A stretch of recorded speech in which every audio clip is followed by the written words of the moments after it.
Selamat pagi teman-teman. Pagi. Aduh, kurang semangat nih. Belum ada yang jawab juga nih. Selamat pagi teman-teman. Pagi. Ya, terima kasih ya teman-teman. Sebelum kita memulai, ini ada lagu yang perlu kita mungkin latihan dulu ya. Mungkin ada juga yang udah pernah denger, judulnya Goodness of God.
Lagunya kurang lebih seperti itu ya teman-teman.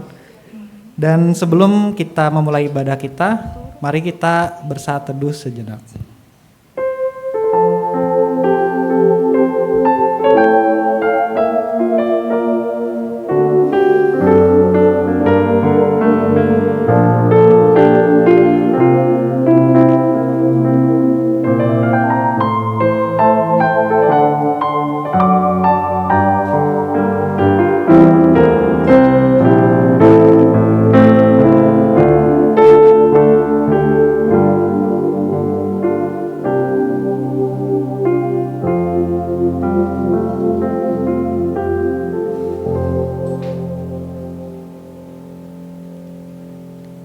Aku mau nyapa teman-teman lagi nih. Shalom teman-teman. Shalom. Ya, terima kasih ya atas feedbacknya. Sebentar lagi kita akan mulai ibadah kita. Aku juga mau nanya nih, gimana kabarnya teman-teman selama 1 minggu ini? Halo. Baik. Ya, puji Tuhan ya teman-teman. Kalaupun misalkan ada yang minggu ini merasa kurang baik gitu ya. Ya kita di sini di gereja ini berkomunitas bersama gitu ya. Jadi nanti mungkin setelah pulang ibadah kita bisa saling sharing atau saling curhat gitu kan ke teman-teman atau ke teman-teman pengurus juga boleh gitu. Dan karena kita semua sudah berkumpul di sini, kita akan memuji dan memuliakan Tuhan. Mari kita berdiri, kita nyanyikan bersama-sama kebesaran Tuhan dan keindahan Tuhan untuk kita berkumpul pada pagi hari ini.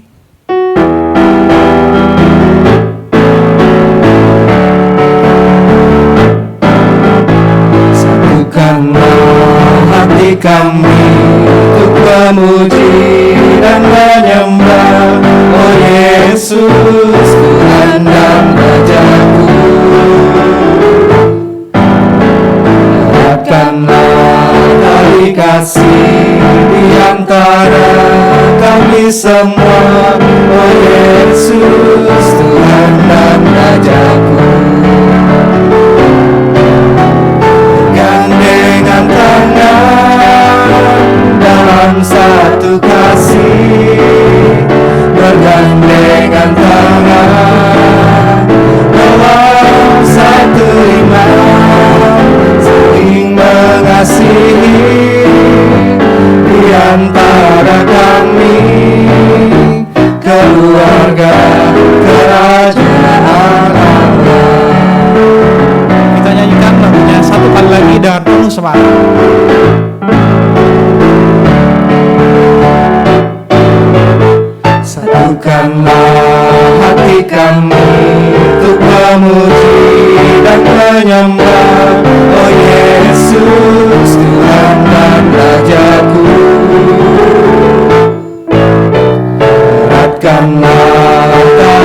kasih di antara kami semua. Oh Yesus, Tuhan dan Rajaku, bergandengan tangan dalam satu kasih, bergandengan tangan dalam satu iman, saling mengasihi di antara kami, keluarga kerajaan Allah.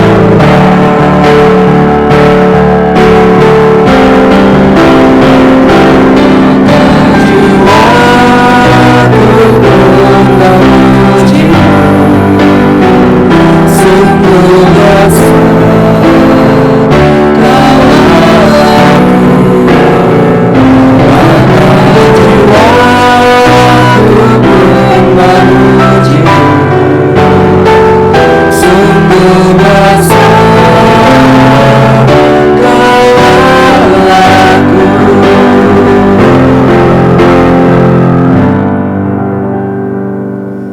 Umat yang terkasih di dalam Tuhan, mari kita mulai ibadah ini dalam sebuah keyakinan.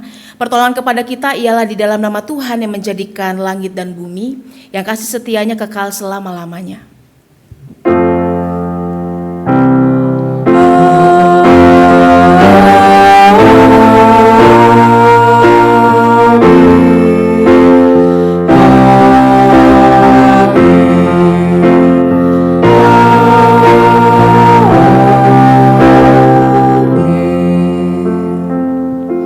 Kasih karunia dan damai sejahtera dari Allah Bapa dan dari Tuhan kita Yesus Kristus menyertai saudara sekalian.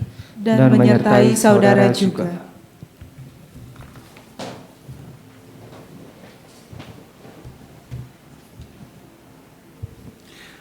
Ada yang tahu tema kita minggu hari ini apa?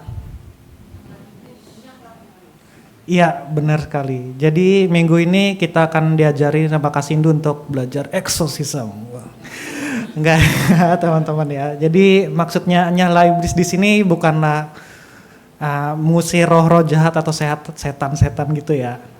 Tapi maksudnya di sini adalah untuk belajar mengetahui cara pandang Tuhan, bukan cara pandang manusia. Ya, cara pandang manusia itu seperti apa sih ya? Melihat mungkin cara pikir dunia itu seperti ini gitu. Lalu mungkin kita berusaha untuk menghasut Tuhan, untuk namanya ya gini loh Tuhan, aku pengennya gini gitu. Dari Amsal pasalnya yang ketiga ayat yang kelima sampai keenam berbunyi demikian.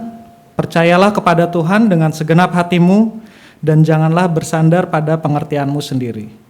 Akuilah Dia dalam seluruh hidupmu, maka Ia akan meluruskan jalanmu. Ya, aku akan mengajak teman-teman lagi untuk bangkit berdiri. Kita akan menyanyikan bersama lagu yang tadi kita latihan bersama. Dan kita akan menyanyikan secara penuh sukacita untuk mengakui bahwa kesetiaan dan kebaikan Tuhan sepanjang musim kehidupan kita.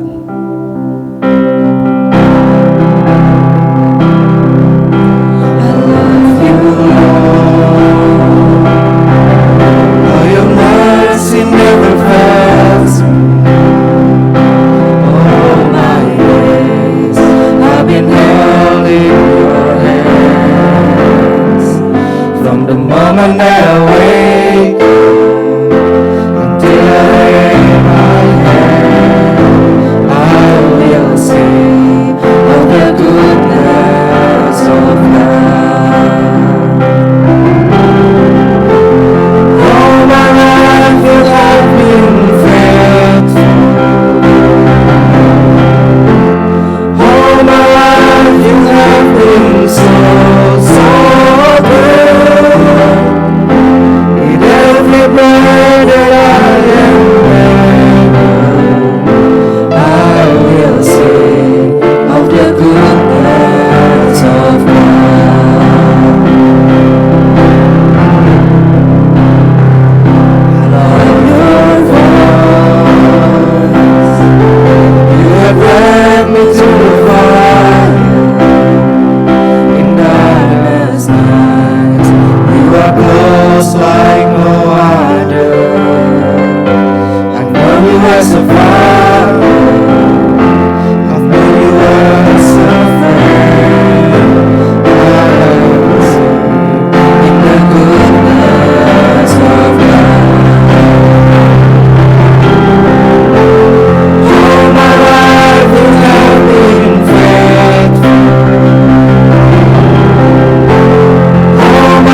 All my life you have been faithful. All my life you have been so good. With every breath that I am able, I will sing of the goodness of God. Silakan duduk.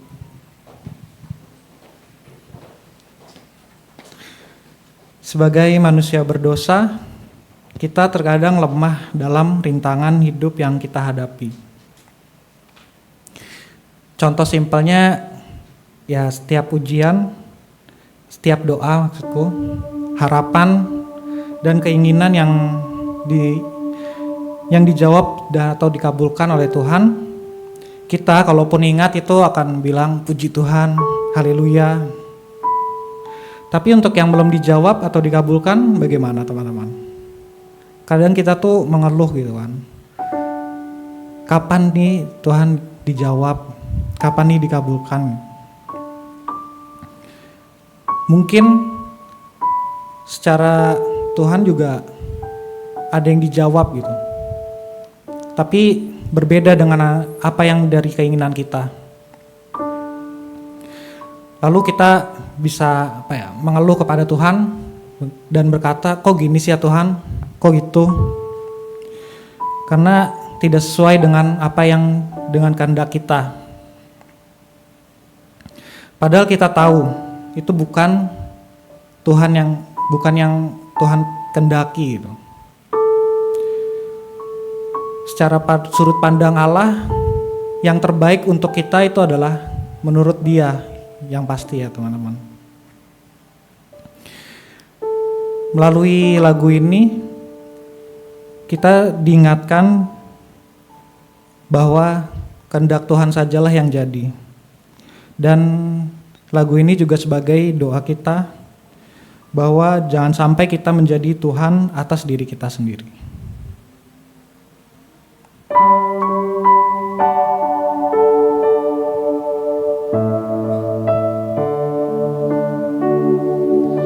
Jadilah Tuhan kehendak-Mu, Kaulah penjuna-Ku tanahnya. Bentuklah aku sesuka-Mu, kan ku nantikan dan berserah. Jadilah Tuhan kehendak-Mu, tiliklah aku dan ujilah. Sucikan hati pikiranku, dan di depan-Mu ku menyembah. Jadilah Tuhan kehendak-Mu, tolong ya Tuhan, ku yang lemah.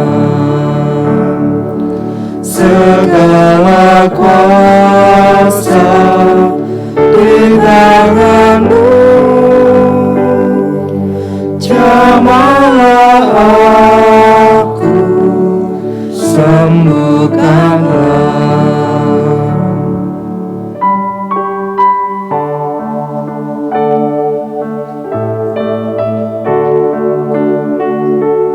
Jadilah Tuhan kehendak-Mu, seluruh hidupku kuasailah. Berilah Roh-Mu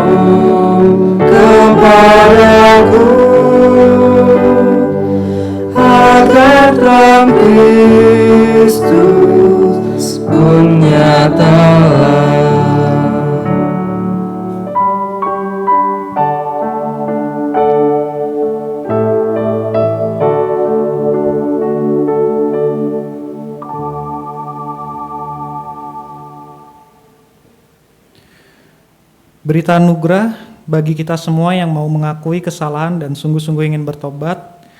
Dalam Mazmur 119 ayatnya 33 sampai 35 berbunyi demikian. Ajarilah aku arahan ketetapan-ketetapan-Mu ya Tuhan, agar hendak memegangnya sampai saat terakhir. Buatlah aku mengerti, maka aku akan berpegang pada Taurat-Mu. Aku hendak memeliharanya dengan segenap hati. Bimbinglah aku di jalan perintah-perintah-Mu, sebab aku menyukainya. Demikianlah berita anugerah dari Tuhan. Syukur kepada Allah Damai Kristus bersertamu. dan besertamu juga. Salam damai untuk kita semua.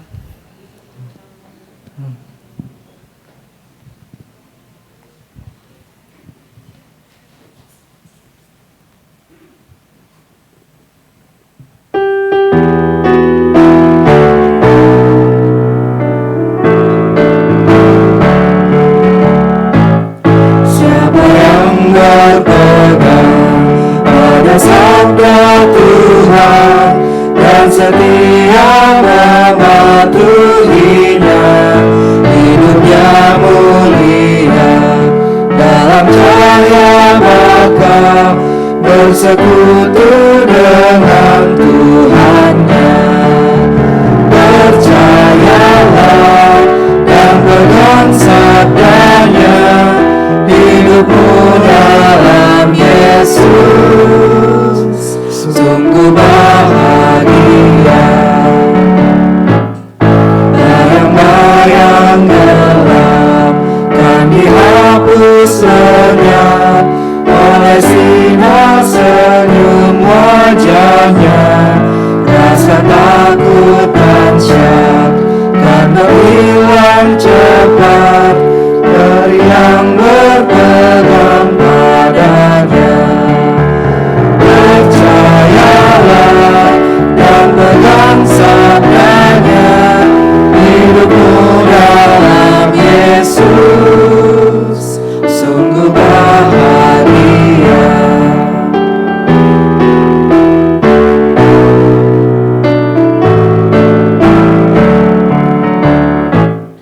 Oh betapa senang hidup dalam terang beserta Tuhan di jalannya.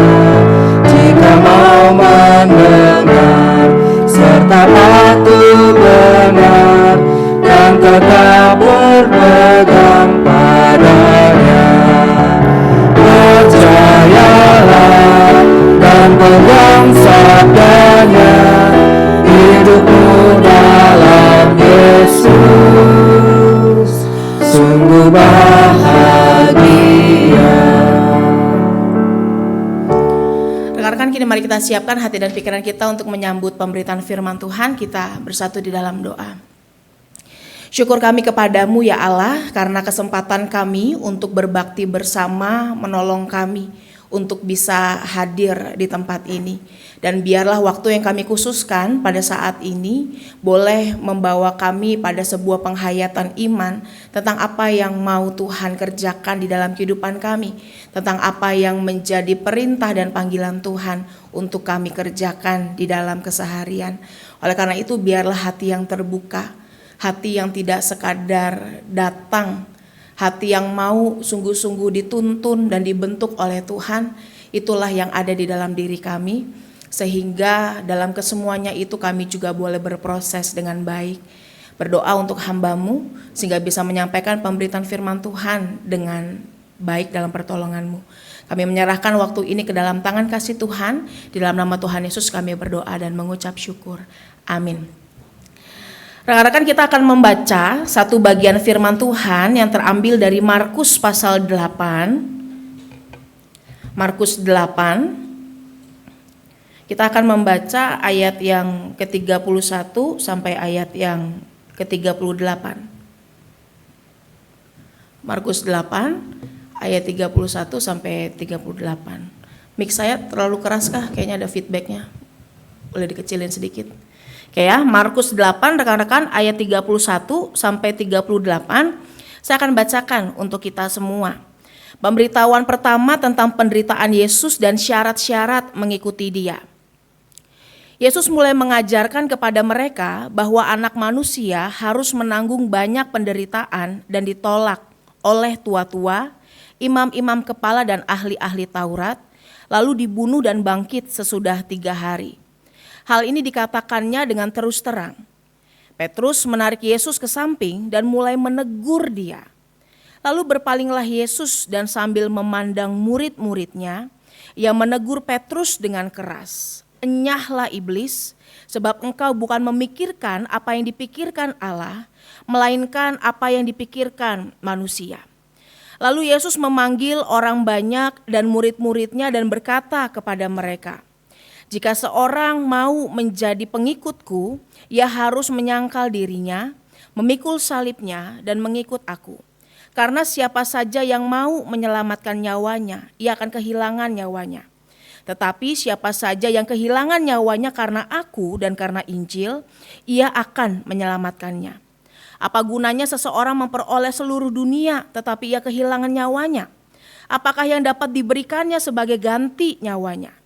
Sebab siapa saja yang malu karena aku dan karena perkataanku di tengah-tengah orang-orang yang tidak setia dan berdosa ini, Anak manusia pun akan malu karena orang itu, apabila ia datang dalam kemuliaan Bapanya bersama dengan malaikat-malaikat kudus. Demikianlah Injil Tuhan Yesus Kristus. Berbahagialah kita semua yang tidak sekadar membaca, tetapi juga melakukannya di dalam keseharian. Haleluya.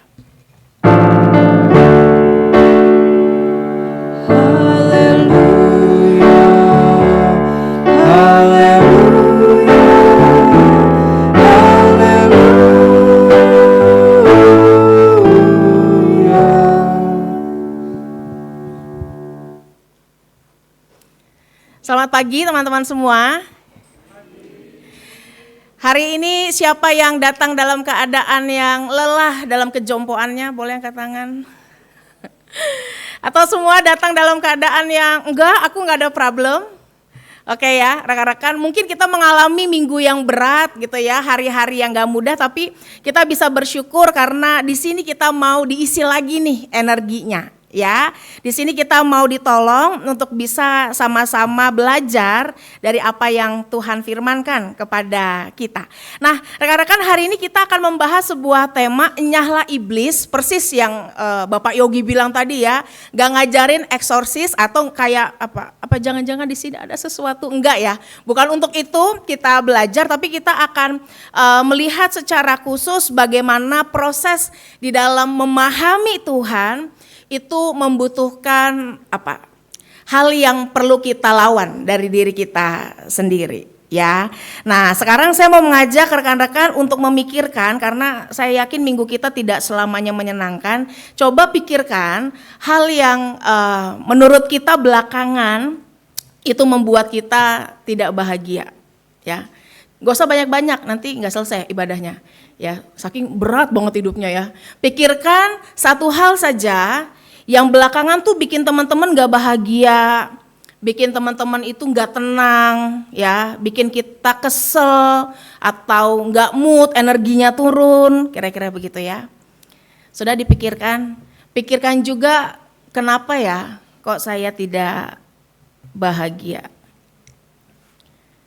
Sudah rekan-rekan? Oke ya, bagi yang air matanya netes boleh dilap dulu. Nah rekan-rekan, ketika kita memikirkan hal-hal yang tidak membahagiakan, ada banyak orang yang membuat itu menjadi hal yang berlalu begitu saja, tanpa berusaha bertanya lebih jauh kenapa saya menjadi tidak bahagia. Apa sekadar karena pekerjaan saya berat? Apa sekadar karena saya sedang ribut dengan teman saya? Apa sekadar karena saya lagi gak akur sama keluarga saya? Atau dan lain sebagainya. Ya, banyak orang-orang yang ketika mengalami masa-masa tidak bahagia dalam kehidupannya gak menggali lebih dalam di balik peristiwa yang menyebabkan ketidakbahagiaan tersebut. Ya, ada satu kutipan yang menarik rekan-rekan yang mengatakan bahwa ketidakbahagiaan itu seringkali menjadi identifikasi ya dari pemikiran yang salah. Bahwa kalau orang itu salah berpikir, Kalau orang punya pemikiran yang keliru, seringkali itu jadi dasar bagi seseorang sebenarnya untuk tidak berbahagia. Teman-teman setuju nggak dengan kutipan ini? Setuju nggak rekan-rekan? Setuju? Setuju? Setuju? Setuju nggak Bapak Ibu? Kenapa nggak setuju?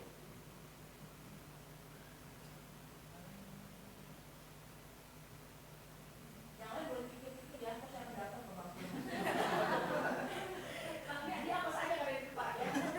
Kenapa nggak setuju? Bahwa salah berpikir, keliru berpikir bisa bikin kita nggak bahagia. Kenapa?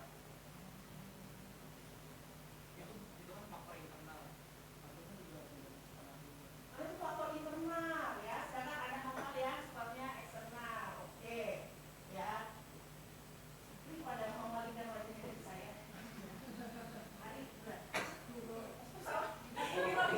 Biro, kenapa Biro? Ini. Karena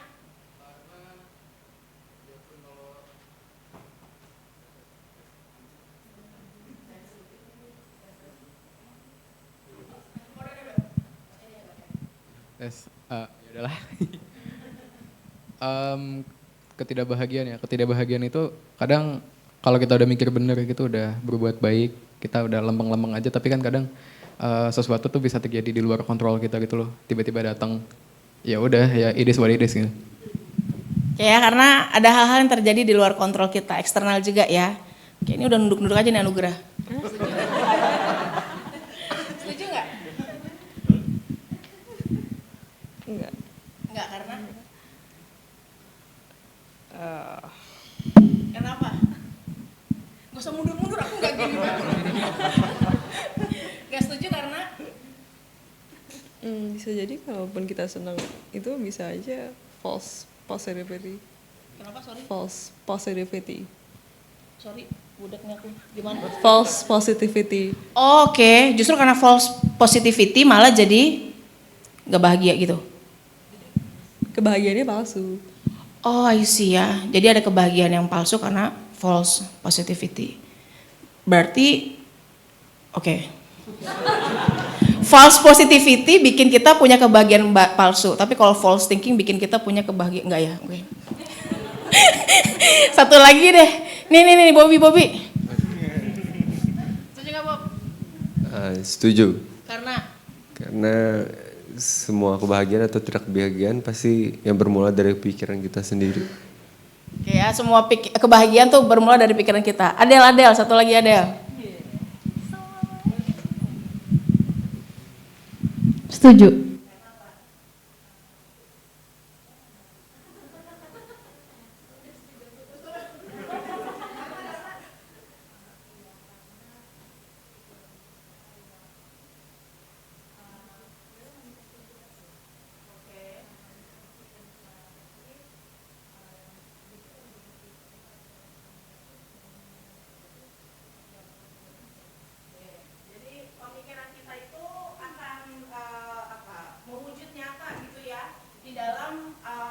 Nampak dalam diri kita ya rekan-rekan.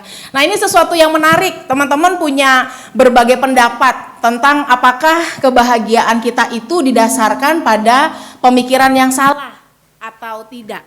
Ya rekan-rekan, semua orang punya hal-hal yang menarik untuk disampaikan dan memang benar gitu ya. Kadang-kadang kita berpikir kita bahagia memang karena ada hal-hal yang terjadi di luar kita, itu betul, pasti. Ya, faktor kita tidak bahagia itu enggak hanya dari internal tapi juga tentu dari hal-hal yang sifatnya eksternal. Tetapi saya ketika melihat kalimat ini cenderung untuk setuju karena tadi yang seperti Bobby dan juga Adel bilang, karena pikiran kita itu adalah kontrol dalam hidup kita. Ya, kita bisa disakiti sama orang, kita bisa ngalamin hidup yang terasa berat, kita bisa ngalamin hal yang tidak mengenakan, kita bisa dikhianatin sama teman kita, direndahin sama orang tua kita. Tapi once again, pikiran kita itu yang akan mengontrol seluruh rasa, ya, yang akan mengontrol apa yang menjadi respons kita untuk bisa menghadapi itu semua. Jadi kalau saya sedikit banyak rekan-rekan mungkin agak berbeda dengan yang lain begitu ya. Setuju kalau akhirnya ketika kita berpikir secara keliru, maka itu bisa aja membuat kita merasa tidak bahagia. Ya, berbeda sama orang yang memilih untuk berpikir dengan lebih terbuka dan berdamai dengan dirinya. Bukan berarti false positivity gitu ya. Ketika dia dibuang, tidak disukai, ya udah itu urusan lo, your problem, bukan masalah gua. Maka orang yang membuang aku nggak akan melukai diriku, gitu ya. Maka aku tidak akan menjadi tidak bahagia karena aku tidak diterima. Karena aku mengontrol dengan pikiranku apa yang menjadi bahagiaku, apa yang menjadi respons dan rasa yang aku mau nikmati. Karena kita memilih rekan-rekan. Karena pada akhirnya cepat atau lambat pemikiran yang keliru pada akhirnya akan membawa kita pada tindakan-tindakan yang juga keliru. Ya, ketika kita menghadapi permasalahan internal yang tidak menyenangkan dan menerima itu dalam pemikiran yang salah, maka bisa jadi apa yang keluar sebagai hasil dari pemikiran itu bisa jadi juga sesuatu yang keliru. Entah kita kecewa, entah kita dendam, entah kita marah, atau kalau teman-teman nonton Uncanny film Korea ya, akhirnya jadi balas dendam, jadinya membiarkan dirinya dikuasai si jahat dan melakukan apa yang tidak berkenan ya. Jadi memiliki pemikiran yang sehat itu akan menolong kita untuk melangkah juga dengan baik ya. Ada satu video rekan-rekan kita akan saksikan bersama.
Menjadi pengaruh dari luar itu memang berdampak besar, ya. Tetapi yang paling penting sebenarnya apa yang ada di sini, karena itu akan menentukan seluruh hal yang keluar dari diri kita.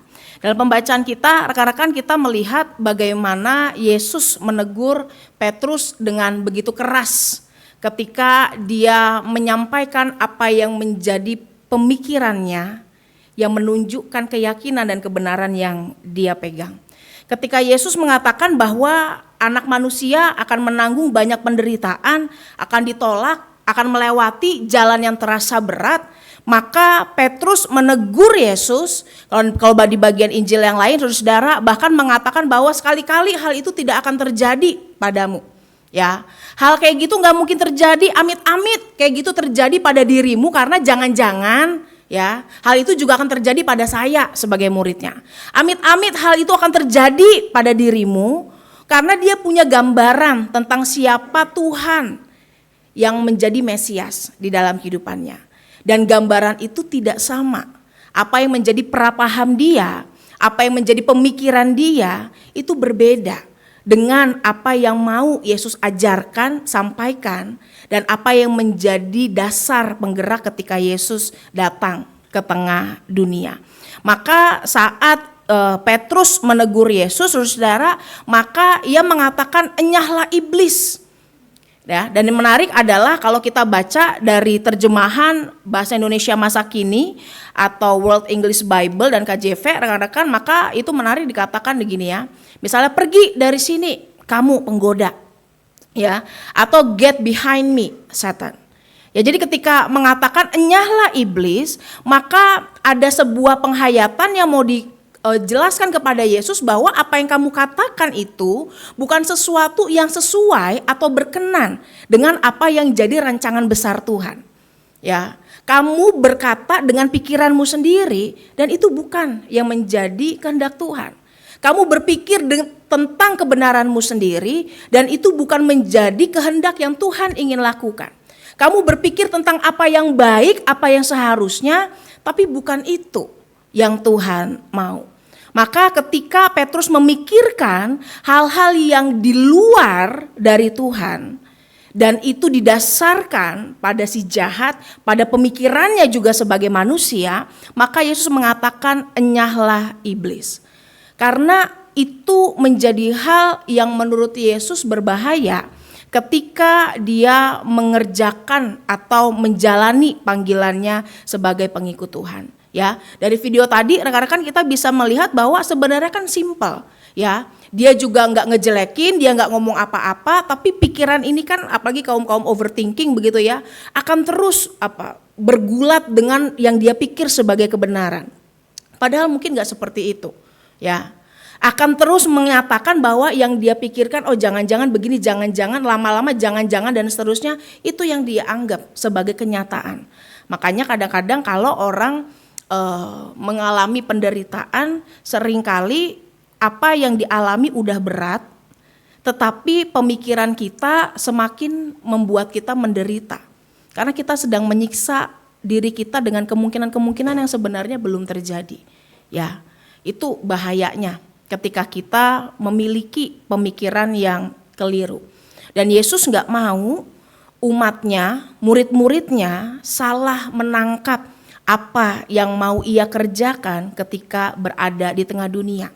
Yesus nggak mau anak-anaknya salah menangkap tentang misi yang ia percayakan untuk dikerjakan.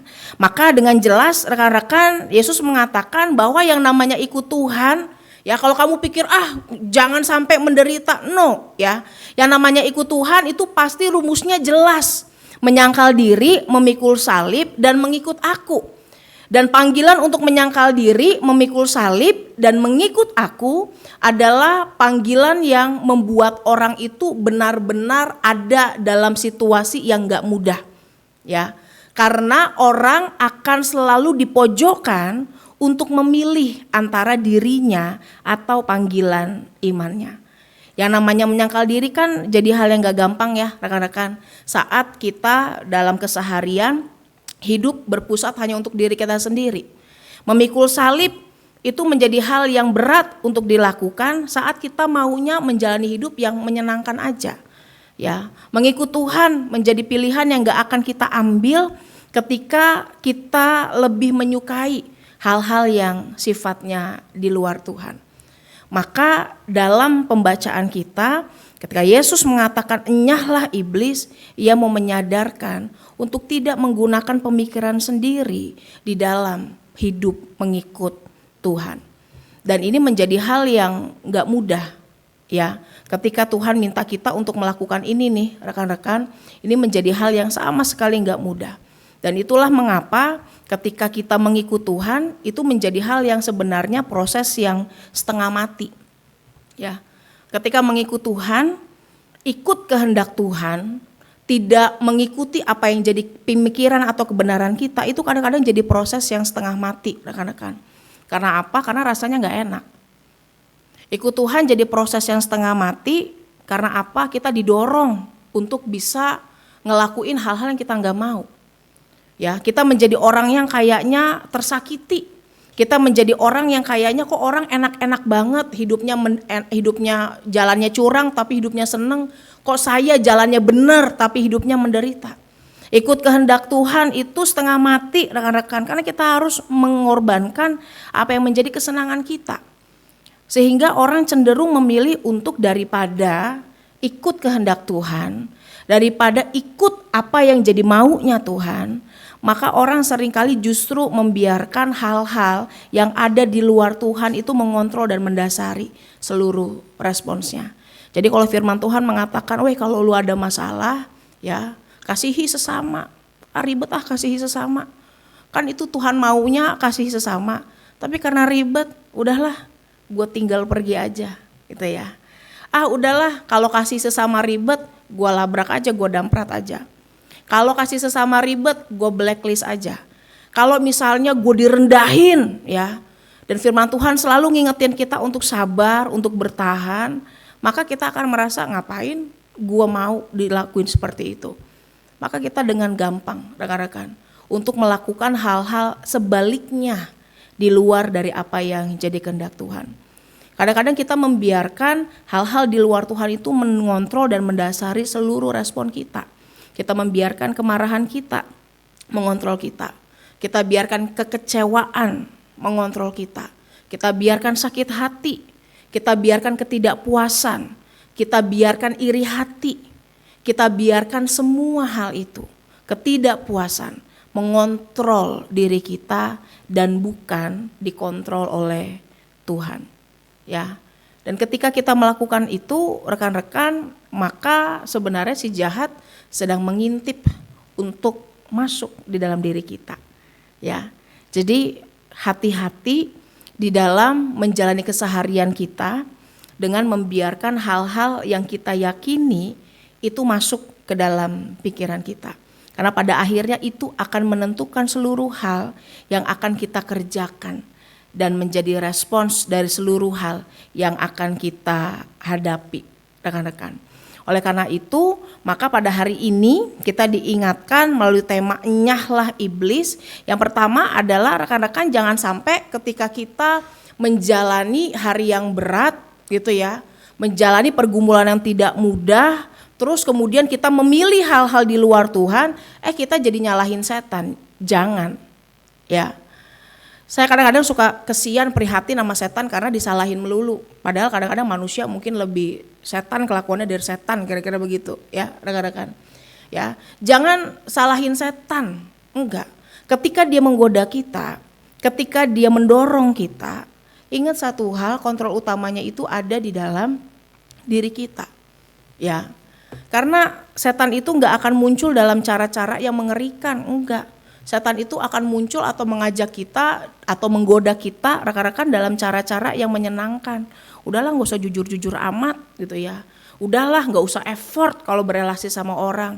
Udahlah, kalau misal kita ngurus anak, aduh berisik banget nih bocah pengen dijitak misalnya. Udahlah, capek maafin pasangan terus. Ini kayaknya orang tua demanding banget nih, udahlah gak usah lah gitu ya. Kita nikmatin aja hidup kita jalan-jalan aja, puaskan keinginan kita. Itu yang menyenangkan seringkali kita anggap sebagai kebenaran, ya. Maka ketika ada hal-hal yang menggoda kita dalam cara-cara yang menyenangkan, ingat rekan-rekan, kontrol utamanya selalu ada dalam diri kita.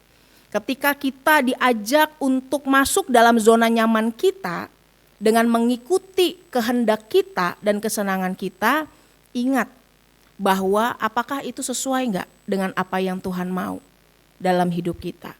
Ya, yang kedua adalah rekan-rekan, nyahlah iblis mau mengajak kita untuk berani saat kita mengikut Tuhan, dan itu artinya keluar dari kenyamanan diri sendiri.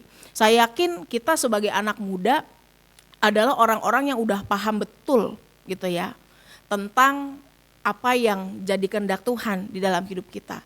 Cuma berani enggak ya untuk melakukannya? Berani enggak untuk keluar dari kenyamanan diri? Berani enggak untuk bisa melawan ketidakbenaran? Berani enggak untuk bisa menyatakan iman kita? Itu yang seringkali kita enggak kerjakan. Tahu tapi enggak cukup berani. Tahu tetapi terlalu takut untuk melepas apa yang jadi kenyamanan. Tahu tetapi enggak mau menderita. Enggak siap hidup susah. Ya, gak siap untuk bisa berkonflik dengan orang lain, gak siap untuk bergesekan, gak siap untuk dan lain sebagainya. Ya, maka yang kedua kita diajak dalam pembacaan kita sebenarnya untuk berani. Karena apa yang dikatakan oleh Petrus, jangan begitu Tuhan, sebenarnya juga menjadi refleksi dari keraguan dan ketakutan dia ketika ia harus mengalami hal-hal yang seperti tidak ia pikirkan. Ya, itu yang kedua. Dan yang ketiga adalah enyahlah iblis mengajak kita untuk sadar dalam melatih diri dan iman kita. Oleh karena itu tagline-nya adalah jangan lari atau jangan menghindar. Karena yang namanya tahu apa yang jadi kehendak Tuhan, yang namanya menghidupi kehendak Tuhan, itu bukan hal yang bisa hanya kita terima dari segi pemikiran, tetapi menjadi hal-hal yang harus kita praktekkan. Maka kalau misalnya orang akan bertanya begini ya rekan-rekan, terus gimana saya tahu dong pikiran saya salah atau benar? Ya, bagaimana saya tahu kehendak saya ini udah sesuai dengan kehendak Tuhan atau enggak? Kuncinya sebenarnya sederhana rekan-rekan, dan jawabannya klise gitu ya. Kita akan tahu apakah pikiran kita benar, apakah pilihan kita enggak salah, apakah kita udah merespons dengan baik. Kalau kita benar-benar terarah kepada Tuhan, kita akan tahu. Ya, itu jawaban yang klise kan, klise rekan-rekan. Karena ada banyak pergumulan dalam hidup yang kita nggak bisa terima jawabannya hitam dan putih. Ya, tetapi harus kita terima, harus kita jalani dulu, baru kita tahu apa artinya. Harus kita kejedot dulu, baru kita ngerti ini maksudnya. Harus kita latih dulu, baru kita paham apa yang dimaksud dengan kehendak Tuhan. Jadi rekan-rekan, mari sama-sama kita berproses dengan baik untuk bisa belajar bukan tentang apa yang saya mau yang harus terjadi dalam kehidupan ini, tetapi saya mau membiarkan diri saya justru dikontrol oleh Tuhan dan bukan yang lain. Maka rekan-rekan jangan pernah lari dari proses yang ada, karena itu akan menolong kita untuk mengalami pertumbuhan. Rekan-rekan kadang-kadang ngeh nggak? Kita mungkin usianya kurang lebih beti lah ya, beda tipis kan, saya masih muda juga gitu ya. Misalnya kita beti. Tapi kadang-kadang kita melihat kedewasaan yang berbeda dari diri kita masing-masing. Betul ya? Kita pernah berpikir nggak bahwa jangan-jangan saya yang sekarang itu responnya ketika disakiti orang nggak berbeda dengan saya yang dulu. Jangan-jangan itu sebenarnya jadi penanda bagi kita bahwa kita nggak pernah proses diri kita dengan serius, gitu ya. Jangan-jangan kita nggak pernah benar-benar bertumbuh, usianya aja yang nambah, tapi kedewasaannya yang enggak nambah. Usianya aja yang nambah, tetapi ketahanan dalam menghadapi tekanannya nggak makin bertambah. Usianya aja yang bertambah, tetapi nettingnya tetap ada. Usianya aja yang bertambah, tetapi kita nggak pernah benar-benar berdamai dengan keadaan kita. Karena jangan-jangan kita nggak benar-benar melatih diri dan iman kita. Ya, oleh karena itu enyahlah iblis, karena itu nggak pernah ada di dalam diri kita sejak semula. Jadi jangan biarkan dia menguasai diri kita dan membuat kita tidak melakukan apa yang jadi kehendak Tuhan. Kiranya Tuhan menolong kita untuk bisa berproses dengan baik rekan-rekan. Amin. Saat hening bagi kita.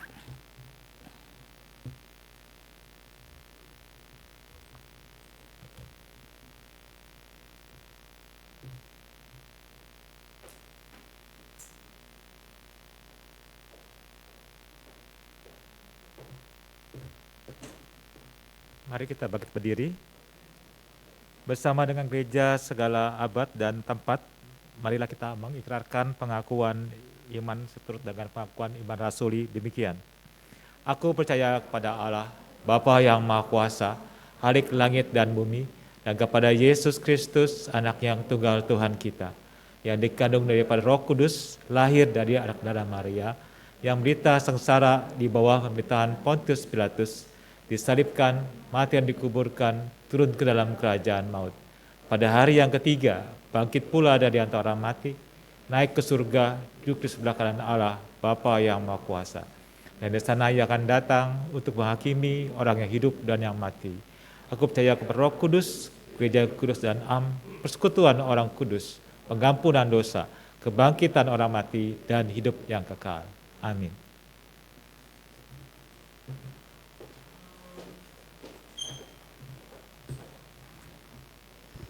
Rekan-rekan, mari kita bersatu dalam doa.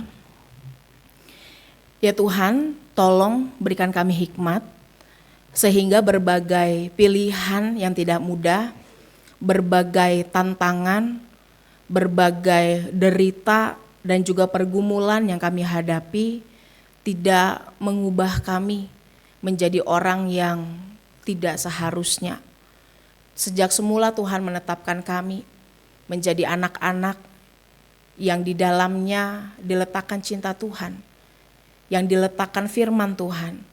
Oleh karena itu jangan sampai hal-hal di luar kami yang mendorong dan mendesak kami setiap hari mengubah diri kami menjadi hal yang berbeda dengan apa yang jadi tujuan Tuhan semula ketika menciptakan kami. Oleh karena itu, tolong kami, berikan kami hikmat, sehingga di dalam pertempuran yang setiap hari kami hadapi, di dalam pergulatan yang saat ini juga sedang kami gumuli, kami boleh sungguh-sungguh datang sama Tuhan, kami boleh sungguh-sungguh mendasarkan hidup kami kepada Tuhan, sehingga itu mendorong kami untuk tahu mana pikiran yang benar, mana pikiran yang seturut dengan kehendak Tuhan.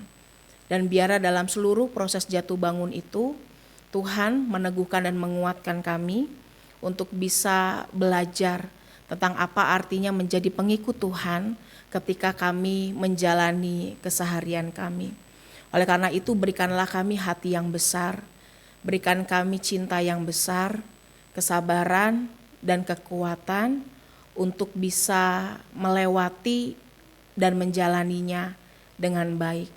Kami tahu kalau kami menghadapi masa-masa yang tidak mudah, itu karena Tuhan percaya kami bisa melewatinya, seberapapun terbatas dan lemahnya kami.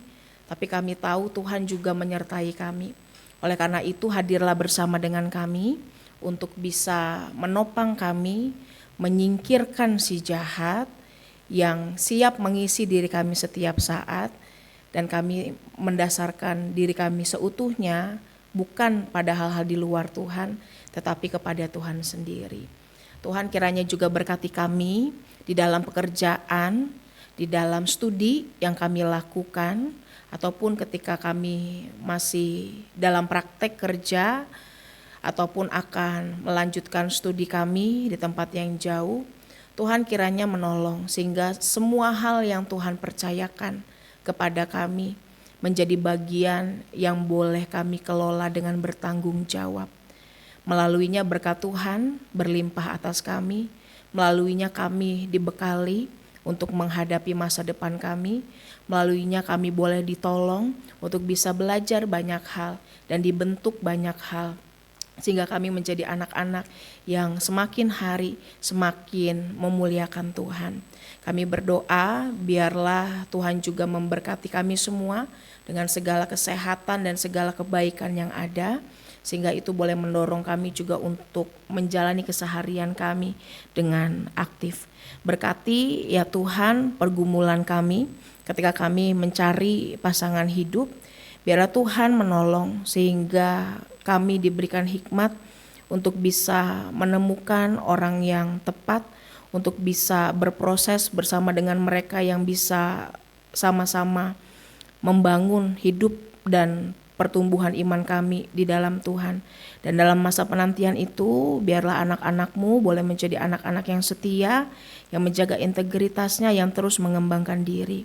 Secara khusus juga bagi rekan-rekan yang akan mempersiapkan pernikahan dan juga akan ada dalam kehidupan berkeluarga, Engkau berkati sehingga segala sesuatunya boleh berjalan dengan baik dan lancar, menguatkan hati mereka untuk bisa berkomitmen dengan baik.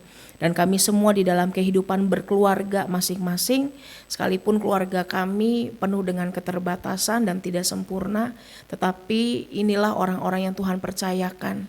Maka biarlah waktu yang berharga boleh kami isi dengan sebaik-baiknya. Kami boleh berinisiatif untuk terus memperbaiki diri, untuk mengupayakan perbaikan dalam kehidupan berkeluarga kami, sehingga itu boleh mendatangkan kebaikan bagi hidup bersama. Kami juga mengingat ya Tuhan rekan kami yang berulang tahun, untuk Owen dan juga Aaron, Engkau berkati kedua anakmu sehingga di dalam keseharian yang mereka kerjakan, di dalam pekerjaan mereka, dalam studi yang dilakukan, sekalipun mereka jauh dan tidak ada bersama dengan kami, tetapi penyertaan dari Tuhan senantiasa melingkupi mereka untuk menolong mereka bisa menikmati hari-hari yang ada dan berproses dengan baik.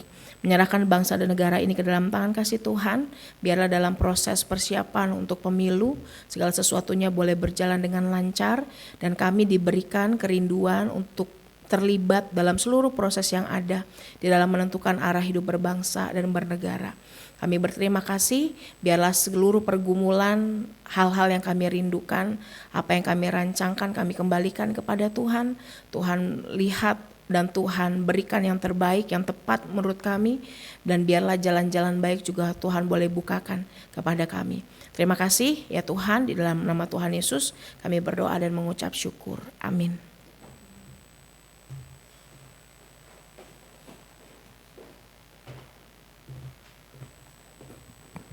Mari kita mengungkapkan rasa syukur kepada Tuhan dengan memberikan persembahan.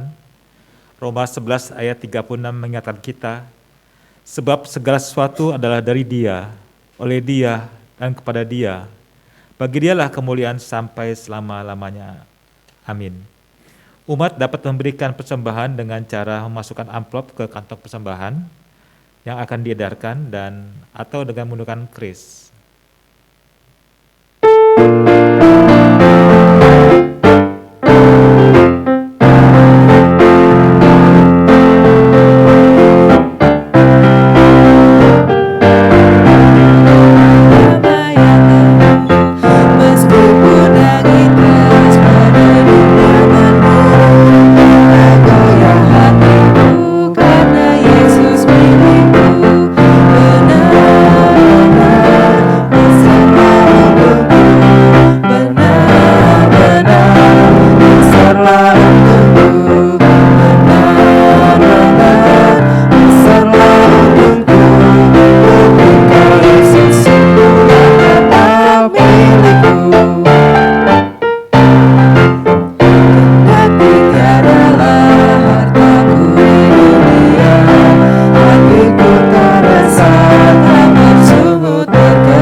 Tuhan, kami bersyukur atas berkat-berkat Tuhan kepada kami selama ini, khususnya berkat anugerah keselamatan dari Tuhan. Kini kami membawa persembahan kami sebagai ungkapan syukur kami. Biarlah kami boleh selalu merasakan syukur atas setiap berkat Tuhan, dan biarlah kami boleh melalui kehidupan kami sehari-hari sebagai ibadah kami yang sejati. Terima kasih Tuhan, dan nama Yesus kami berdoa dan bersyukur. Amin.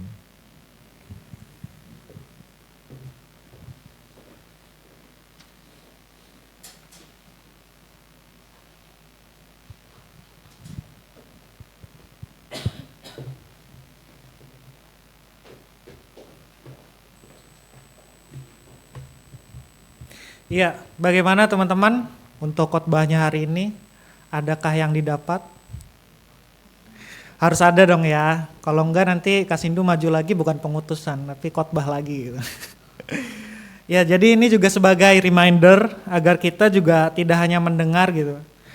Selesai ibadah langsung lupa gitu kan. Jadi jangan sampai untuk roh jahat itu sampai memasuki setiap pikiran kita gitu ya. Dan kalaupun lupa, kita ada YouTube kok, ada YouTube Cafe. Jadi kalau mau nonton lagi bisa teman-teman. Jadi kiranya apa yang kita dengar ini dapat kita lakukan dalam setiap hari dalam kehidupan kita agar kita makin serupa dengan Yesus Tuhan kita.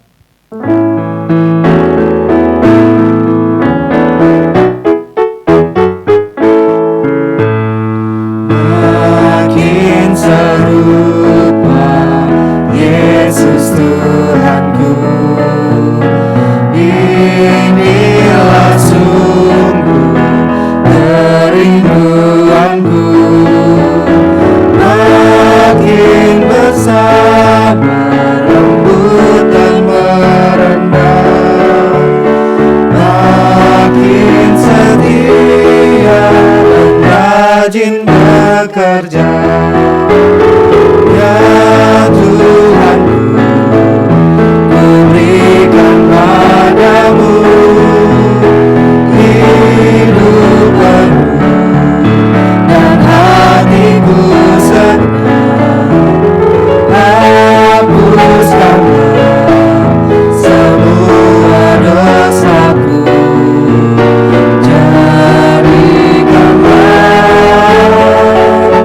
ku milikmu tetap. Makin serupa Yesus Tuhanku, setiap hari ini doaku. Makin bergiat menjadi muridnya, makin berani menjadi saksinya. Ya Tuhanku, ku berikan padamu hidup penuh dan hatiku senang.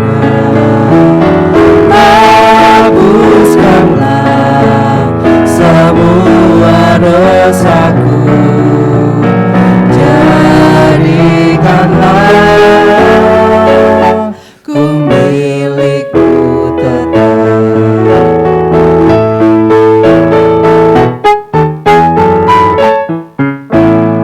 Makin serupa Yesus Tuhanku, ini selalu cita-citaku. Makin bertambah di dalam kasih-Ku, makin bersungguh menyangkal diriku. Ya Tuhanku, ku berikan padamu hidup penuh dan hatiku senang. Hapuskanlah semua dosaku, jadikanlah ku milikmu tetap. Rekan-rekan, kini marilah kita mengarahkan hati kepada Tuhan. Kami mengarahkan hati kami kepada Tuhan. Jadilah saksi Kristus. Syukur kepada Allah, Terpujilah Tuhan. kini dan selamanya. Kini pulanglah dalam damai sejahtera dan terimalah berkat Tuhan. Tuhan memberkati engkau dan melindungi engkau. Tuhan menyinari engkau dengan wajahnya dan memberikan engkau kasih karunia. Tuhan menghadapkan wajahnya kepadamu dan memberikan engkau damai sejahtera. Amin.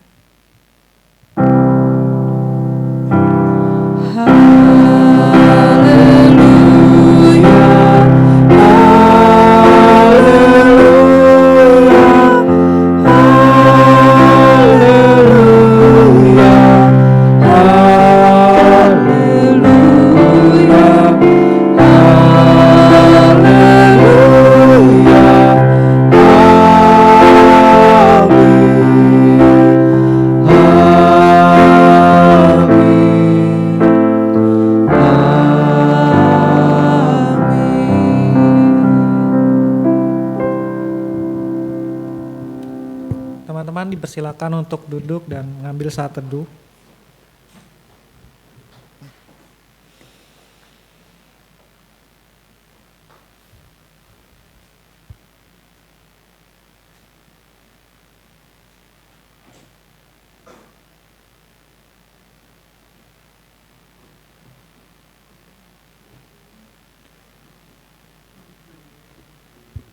Ya, selamat hari Minggu teman-teman. Ada beberapa pengumuman. Yang pertama, tidak henti-hentinya, tidak capek-capeknya kita mengucapkan selamat datang untuk teman-teman semua yang sudah mau hadir di ibadah hari Minggu ini. Adakah yang baru? Oh, nggak ada ya. Mas, wajah-wajah lama. Oke. Ya, ini untuk poster minggu depan dengan tema Siapakah yang Terbesar. Nah, akan dibawakan oleh Pendeta Dewi Prahesti dari GKI Wahid Hasyim. Lalu ini pelayan-pelayan untuk minggu depan. Penatuannya Penatua Rio, liturgusnya Cici Ica, pemusiknya ada Ci Yunike, song leadernya ada Evel dan Anugrah, multimedianya ada saya, publikasinya Sisil dan asernya ada Mariana dan Nicholas. Selamat mempersiapkan untuk minggu depan ya teman-teman. Berterima kasih untuk pelayan-pelayan hari ini, terima kasih untuk Kak Sindu, terima kasih untuk Kak Mul, dan liturgos ada saya, pemusik ada Madeline dan Kak Angel, baru pertama kali. Song leadernya ada Trimalian dan Fani Dijaya. Mulmet di belakang ada Kofito dan soundman-nya Sandi ya. Publikasinya ada Novia, asernya ada Gebi dan Hendrik. Terima kasih atas pelayanannya hari ini teman-teman. Selamat ulang tahun untuk Owen ada? Enggak datang ya. Ya Aaron juga masih di Batang ya teman-teman ya. Kalau ada yang mau ngucapin ulang tahun bisa japri atau lewat grup Jarkom. Oke, boleh kok. Wah, udah mau pemilu nih. Kita yang punya 17 tahun di 14 Februari 2024 berhak milih loh. Yeay, pesta demokrasi. Ini pemilu pertamaku. Pilih asasi. Pilih saya, pilih aku, pilih Eka. Aku keren. Aku ganteng. Dah aku berjanji, dah aku bersumpah.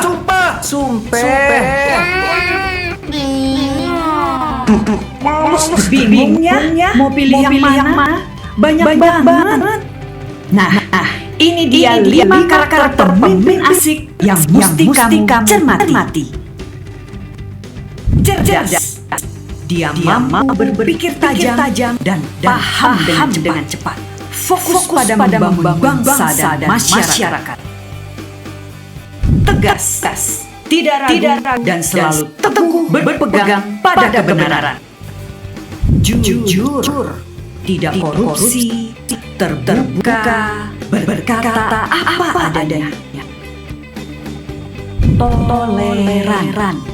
Ia menghargai perbedaan, baik berupa pendapat, kepercayaan, budaya, dan lainnya. Sosial, pemimpin yang peduli dan mengasihi sesama. Dan yang pasti, setia pada Pancasila, Undang-Undang Dasar 1945, dan NKRI.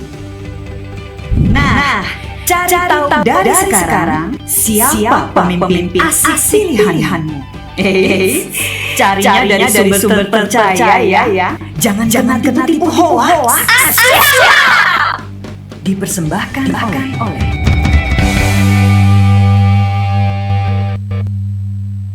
Ya, ini bukan video apa ya namanya, untuk milih siapa gitu kan, calonnya siapa. Tapi untuk teman-teman sendiri yang merasa ini calonku gitu. Ya bisa nyari beritanya mulai dari sekarang juga sih. Dari kemarin-kemarin juga udah rame ya teman-teman ya. Oke, next. Siang ini kita ada pingpong jam 12. Kalau ada makan nggak? Ini siapa penanggung jawabnya? Hah? Oh minum doang. Jadi makan siangnya masing-masing ya teman-teman. Di bawah ada kantin udah buka kok. Jam 12 siang di aula lantai 4. Oke, happy Sunday. Selamat hari Minggu. Terima kasih teman-teman.